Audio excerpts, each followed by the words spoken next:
Shvi Shel Pesach, the climax of the whole thing.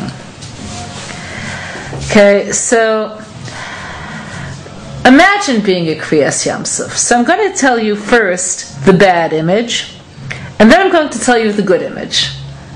What's the bad image? Imagine CNN covering Kriat Yam Suf. So I could tell you what it would look like. Ron, did you look at the wind machine? The barometer is gone, but I think it's like 280 per hour. Okay, per minute, what am I saying per hour? That was Well, Al, I've been searching through the encyclopedias. We haven't had anything like this, at least since I started measuring. Let's see how it feels. Yaakov, how does it feel to walk through the sea? Okay, got this? Okay, so they would be talking endlessly about the technical side. How high are the sea walls? How dry is the sea floor? How many people went through exactly? What number of horses belong to the Egyptian force? Who was in charge of decorating them? Let's talk to the jeweler. How did you feel about seeing the sapphires you put up? Okay.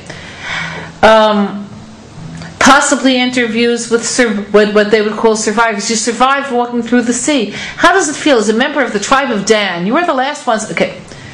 Nothing about God. Why is that? And I want to take this bad image and tell you how normal it is.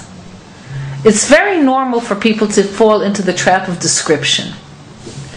By the trap of description, what I mean is talking about the outside of anything without looking at the inside, its cause, and where it's moving us towards. So this addiction to description is something that we find in chinuch a lot.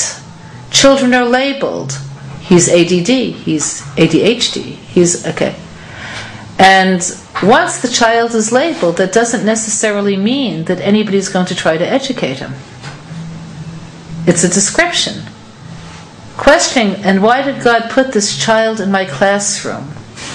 To challenge me, to challenge my love, my patience, my ability to learn the right methods. That question doesn't always get asked. Where's this going to?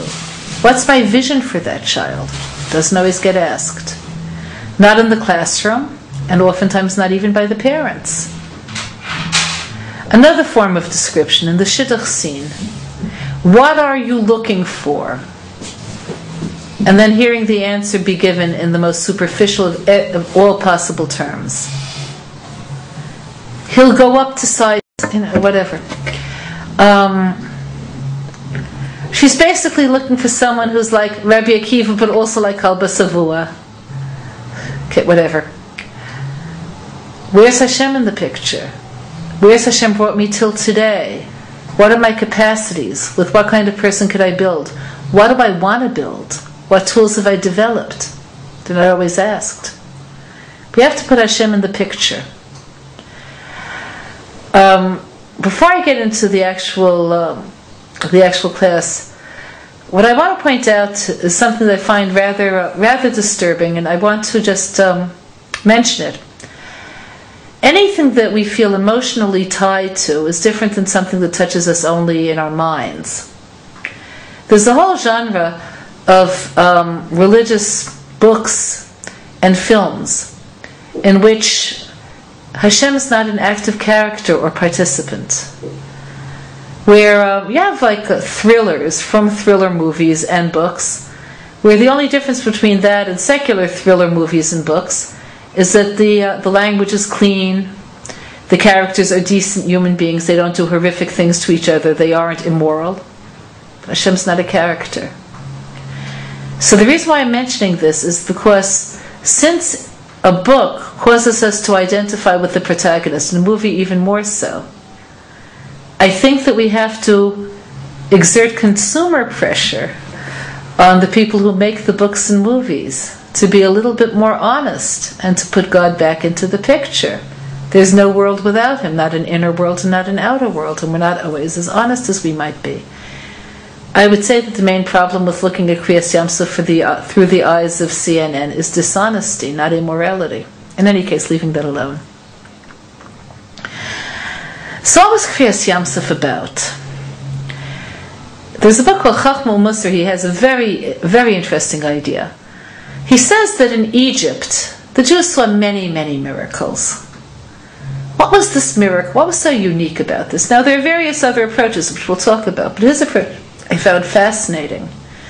He said it wasn't God's intervention against the forces of nature. They saw that. Been there, done that. They saw the plague of blood, where this, I have to say, one of the, like questions children ask each other, like, what's your favorite color? If you were an animal, what animal would you be? What's your favorite plague? Could you imagine? It's like a cheder kid asks, what's that? Or whatever, don't think too deeply about that. But in any case, my favorite plague is the plague of blood. And I want to tell you why. It's wild. Because blood and water are different chemically. One's a protein, one's a mineral.